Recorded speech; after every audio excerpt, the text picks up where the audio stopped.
Պարոն Մինասյան, մենք Կովկասի ինստիտուտում ենք ու շատ սիմվոլիկ է, որ Կովկասի ինստիտուտում կա մաղալ։ Բնականաբար։ Ձեր բակից ենք սկսել, ասեք, ինչ է կատարվում այստեղ։ Կարծում եմ, որ հասկանում եք, որ այստեղը ամենախորը գիտական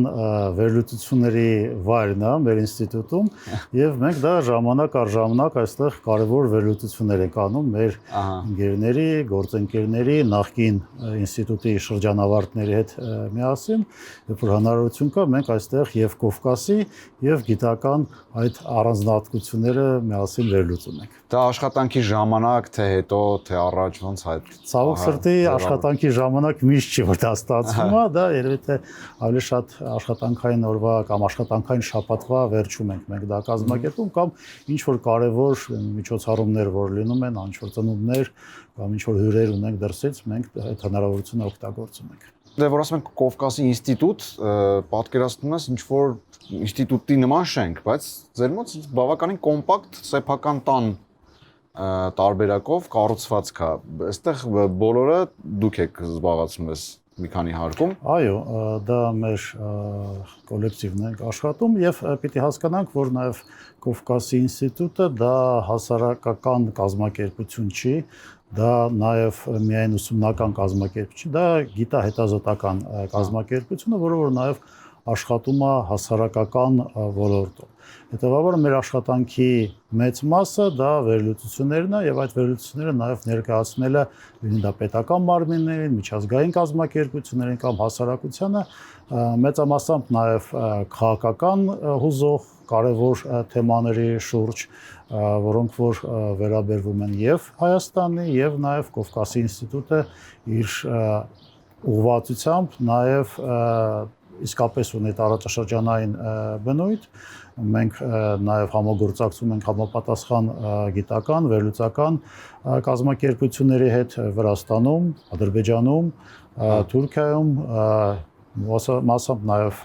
Իրանի, Ռուսաստանի, արտաքին դերակատարների հետ եւ դրանով նաև պայմանավորված անվանում, այսինքն մենք հանդիսանալով Հայաստանում ստեղծված առաջի գիտական, հետազոտական, վերլուծական կենտրոններից մեկը, Կովկասի ինստիտուտը ստեղծվել է 2002 թվականին։ Դրա հետ մեկտեղ փորձում ենք ներկայանալ ոչ թե միայն զուտ որպես հայկական, այլ նաև տարածաշրջանային ուղղվածություն ունեցող կառույց եւ դա արտացոլվում է եւ մեր աշխատանքի գիտական եւ ժամանակին, երբ որ նաև հանդիսանում ենք ուսումնական կենտրոն քաղաքական լրագրողների, քաղաքագետների համար։ Ահագին գործ եք անում, կարելի է բազմաբևեռ։ Կարամ ասեմ, որ մենք ունենք տասնյակ, եթե ոչ հարյուրավոր շրջանավարտներ, որոնք որ ժամանակին ավարտել են այդ կուրսերը եւ ունենք նաեւ հաստատված համագործակցություն գրեթե բոլոր պետական եւ ոչ պետական գիտական եւ ուսումնական հաստատությունների հետ, որոնք որ զբաղվում են հասարակական քաղաքական ոլորտում,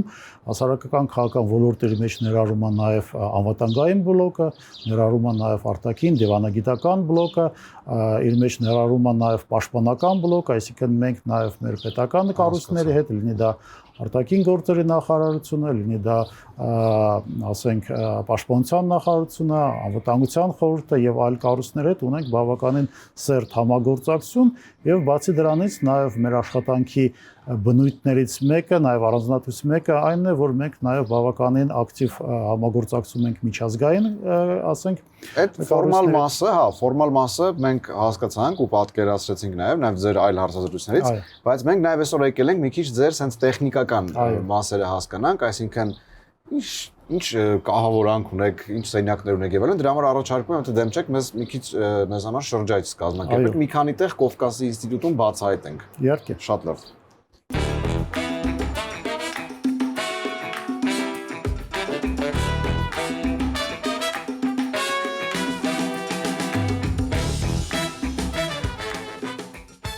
Մենք հիմա գրադարան ենք։ Այո, սա ձեր գրադարանն է։ Աշխատանքի արդյունքների ցուցադրման սրանը կարելի ասել, որտեվ գիտահետազոտական ինստիտուտի համար բարձ արդյունքներից մեկը նաև մեր գրքերն են, մեր վերլուծություններն են, եւ դուք կտեսնեք, որ այստեղ մենք ունենք բազմաթիվ գրքեր, որոնք որ դուք եք տպագրում ձեր միջոցներով։ Մենք ենք տպագրել, սա արդեն կարելի ասել քառորդ դարվա գիտական աշխատանքի արդյունքը մեր կոնֆերանսների ռուսերեն, անգլերեն, ունենք հայերեն տարբեր ոլորտներին վերաբերող ագին ծախսա տպելու համար ծախսը, բայց դա նաև իր արդյունքը ունի, որովհետև հասարակական քաղաքական դաշտում ամենակարևոր գինը ունեն նաև գաղափարները, եւ այդ գաղափարները նաև ինտեգրվում են, ստեղծվում են նաև մեր աշխատանքի, մեր միջոցառումների, մեր վերլուծությունների արդյունքում։ Հասկացա։ Այ հենց ծախսերի եւ նաև այստեղ աշխատելու մասին, հետաքրքիր է ձեր աշխատանքային օրը եւ ձեր կոլեկտիվի ոնց է կառուցված, դուք գալիս եք այստեղ, նստում եք ու ինչ է տեղի ունենում, վերլուծում եք, կարդում եք նորություններ, իրար եք ինչ-որ նորություններ ասում, այդ սկիզբը ոնց է։ Սկիզբը շատ եկա գործի, ինչ եղավ։ Սկիզբը շատ կոմֆորտ եւ շատ տրամաբանական է։ Մենք իջնում ենք մեր խոհանոց եւ սկսում ենք խմել սուրճ եւ սուրճի կամ թեյի բաժակի շուրջ կիսվում ենք մեր կարծիքներով։ Կարծիքները կարող լինեն ինչ-որ անձնական բնույթի, կարծիքները կարող լինեն ինչ-որ քաղաքական զարգացումների շուրջ, ընդհանրապես մենք պիտի հասկանանք, որ քաղաքական վերլուծությունները, գիտական աշխատանքը դա ոչ միայն համբյուտերի կամ գրքի առջև նստելը, դա մաղալի եւ ոչ միայն իրականում հասկանալի է, որ ինչ-որ մի ասենք բալանս պիտի լինի այդ լուրջ գիտական մոտեցմանը եւ դրա հետ մեկտեղ նաեւ ավելի ազատ ոճի քննարկումներին, որովհետեւ հատկապես կարևոր հասարակական, քաղաքական զարգացումների շուրջ դու չես կարող միայն լուրջ տրամադրությամբ եւ լուրջ ինչ-որ դեմքի արտահայտությամբ քննարկել ինչ-որ կարևոր քաղաքական զարգացումները։ Պարոն Իսկանդարյանի հետ աշխատելը քանից տեղ չի, ասեք, ինչպեսի է, որտեղ ինքը մի քիչ խիստ մարդու տպավորություն է թվում, հետաքրքիր գործի մեջ էլ դուք ձեր զգում եք ինչ-որ խստություն։ Գիտեք, մի քիչ մեր հարաբերությունները, քանի որ արդեն մենք 25 տարի է համարյա թե աշխատում ենք բացառությամբ մի շրջան, երբ որ ես արդեն որպես Հայաստանի դեսպան աշխատում եի Ռումինիայում, այդ 6-7 տարվա ընթացքում չեմ եղել, բայց մենք արդեն 2004-5 թվականից միասին աշխատում ենք։ Ինքը ունի շատ հետաքրքիր բնավորություն, լինելով նաև այո, բավականին խիստ, բավականին ինչ-որ համապատասխան ձայնային տոնալությամբ մարդ, բայց դրա հետ մեկտեղ շատ բարի ու շատ պարզ մարդ է, որը որ նաև դրանով է նաև պայմանավորում, որ շատ լուրջ հարցերի քննարկումների մասին նաև կամ աշխատանքի հետ կապված մեր հարաբերությունները շատ պարզ, շատ բացարձակ ընկերական հարաբերություններն են եւ դա եկել է երկար տարիների համատեղ աշխատանքի, համատեղ վստահության, համատեղ համագործակցության արդյունքում։ Մենք ձեր աշխատասենյակ չգնացինք նկարահանելու համար, որովհետեւ բավականին կոմպակտ էր, ձեզ չի խանգարում, ձեր սենյակը փոքր է ու նեղ։ Իմ սենյակը մի հարկ վերև է, բայց քանի որ հիմա ամառային սեզոնն է եւ այնպես է ստացվել, որ կոնդիցիոներ մենք ունենք միայն այս հարկում, ես ժամանակավոր գաղթել եմ դեպի այս հարկ։ Հասկացա։ Դե առաջարկում նաև շարունակենք մեր շրջայցը, գնում ենք հիմա ուր։ Եկեք մի հատ ծանոթանանք պարոն Իսկանդարյանի հետ։ Եկեք։ Մաղալի հետ կապված գոնե, ինչ-որ բաներ ընտեղ։ Մաղալի հետ կապված, գիտեք, շատ ջավախցի է, շատ է սիրում կարտոֆիլը։ Հասկացա։ Այդ արմով մի քիչ։ Այդ միակ պլուսներ, ճիշտ եմ հասկանում, ձեր ասացից։ Պլուսներ, ես չգիտեմ։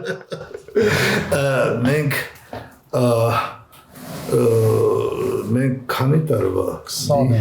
25 տարի միասին աշխատում ենք մոտավորապես,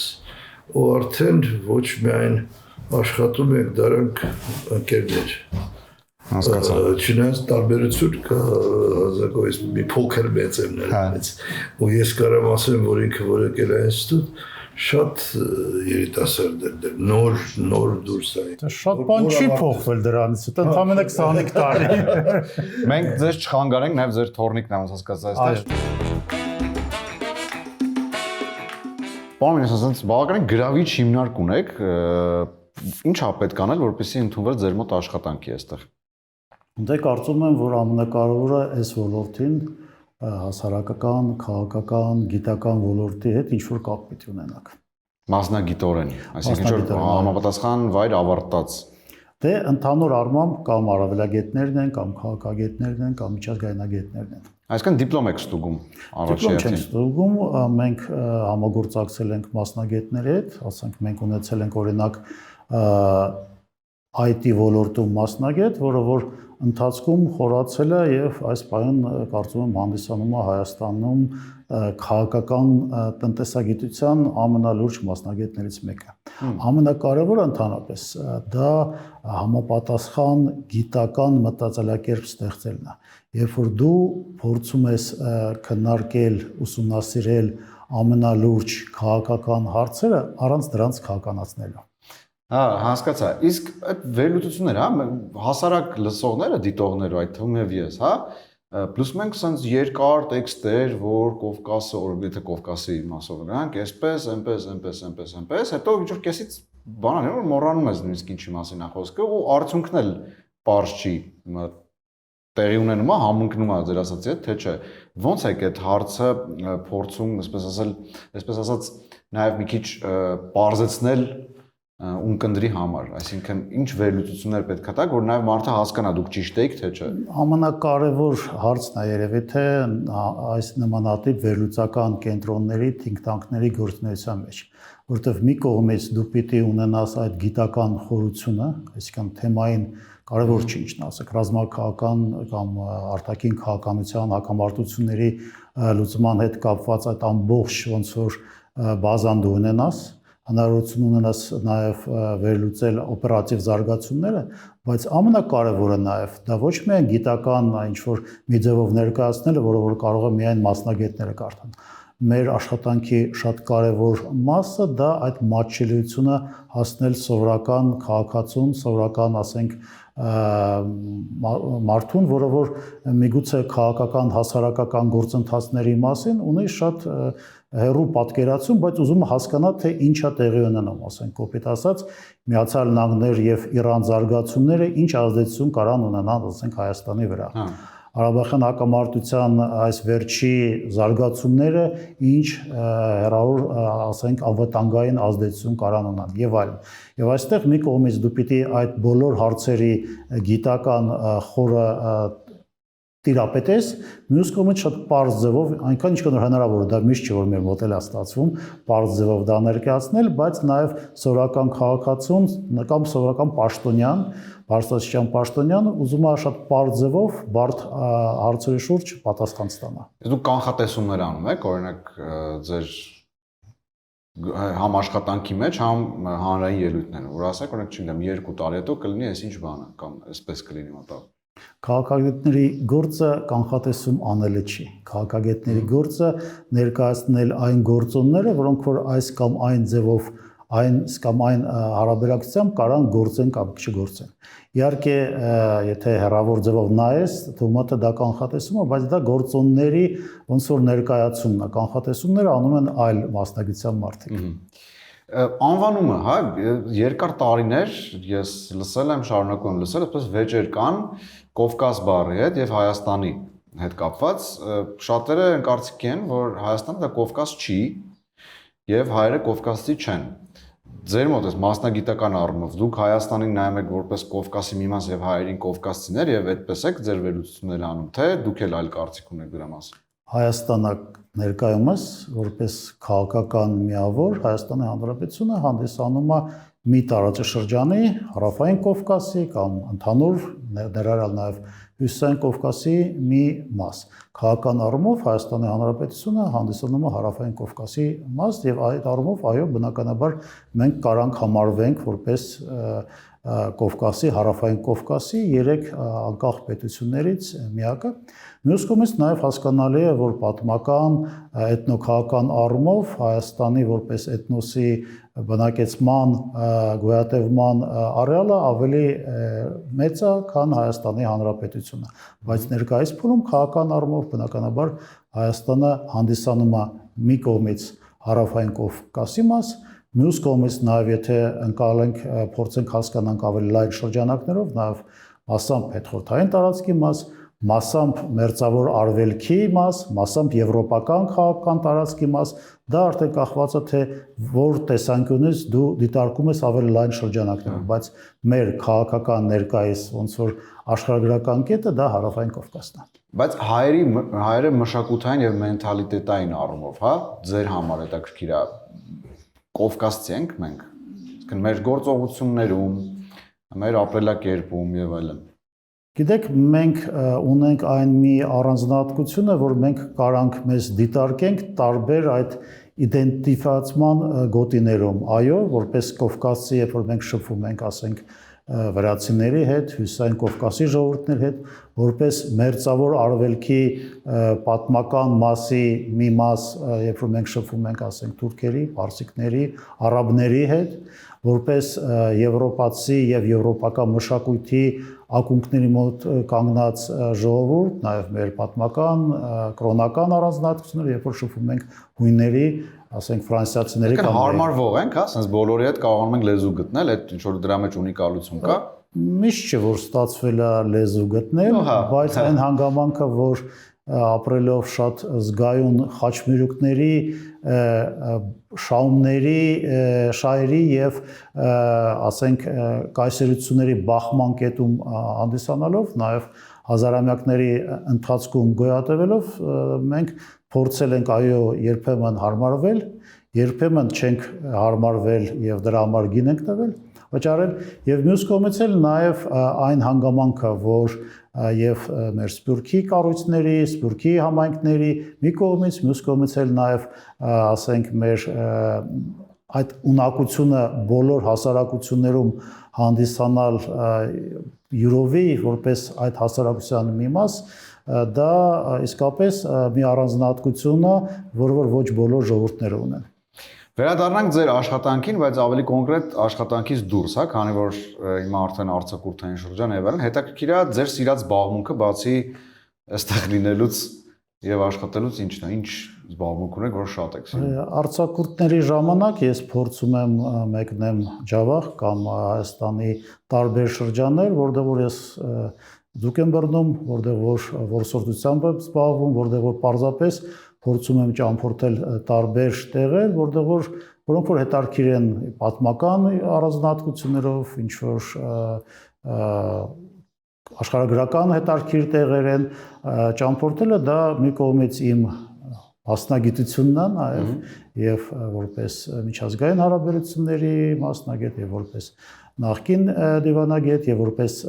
քաղաքագետ, իսկ դա մի կողմից իմ եւ առաքելությունն է եւ մասնագիտությունը եւ մյուս կողմից էլ նաև ամենասիրելի զբաղմունքն է։ Որսորդությամբ եք զբաղվում, այսինքն որսը նաև ոնց հասկանում եմ, ստեղել է հայտնվում այգում։ Երբեմն լինում է, դե Հայաստանի դեպքում դա մեծամասամբ բատիկներն են, այսինքն գիտեք, որ մեծ, ասենք, կենդանիների վրա վտանգված են, ի տարբերություն այլ երկրներին, որտեղ իսկ ձկնորսությունը, գիտեք, դա այն ձկներն են, որոնք որ կան մեր Հարավային Կովկասի շրջանում, դա տարբեր ձևի իշխանն է, բեղլոնն է եւ այլ ձկներ։ Լոկոյի դեպքում չի ստացվել, այնպես որ դեռ չեք բռնել լոկոյի դեպքում չի ստացվել, ես ավելի շատ սիրում եմ, ասենք, սարի այդ գետերում։ Հասկացա։ Քանի որ մեր ժամանակը մոտենում ավարտին, նաև նշեցիք ձեր դիվանագիտական գործունեության մասին, այսպես վերջում եթե իմանաք, որ մի ընտրություն ունեք, կամ այս աշխատանքն է Կովկասի ինստիտուտում, կամ դիվանագետ պետք է աշխատեք որևէ տեղ, կամ այլ երրորդ, որը կընտրեք։ Գիտեք, իմ դեպքում այնպես է ստացվել, որ ես փորձել եմ համադրել կամ ժամանակ առ ժամանակ։ Այդ բարձր, բայց եթե պատկերացնենք, որ մեկը պետք է ընտրեք։ Իրականում գիտեք, երբ որ ես նաև հանդիսացել եմ դեսպան եւ դիվանագիտական ծառայությունում եմ գտնվել, նույնիսկ այդ ժամանակ նաև այս իմ փորձագիտական գիտական ոլորտը չափազանց կարևոր էր եւ ես փորձել եմ դա համադրել։ Միշտ չէ որ դա ստացվում է, երբեմն դա նույնիսկ հակասում է, բայց նաև, ասենք, տարածաշրջանային, ռազմաքաղաքական, անվտանգային, ասենք, ոլորտին վերաբերվող իմ գիտելիքները չափազանց օգնել։ Այդպես որ երբեմն կարելի է նույնիսկ համադրել։ Շատ պրոֆեսիոնալ դիվանագիտական պատասխան տվեցիք։ Ես ուզում եի, որ ընտրեք, եթե այսպես պատկերացնենք, եթե մեկնա, չասացիք, ինչը ես հասկացա։ Հատուկ էր։ Շատ շնորհակալություն Պարմենյան հետաքրքիր զրույցի համար ու ձեզ նաև մաղթում եմ լավ արձակուրդներ, լավ հանգստանաք, վերադառնաք եւ սպասենք ձեր նոր վերլուծություններին։ Փոխադարձ շնորհակալություն։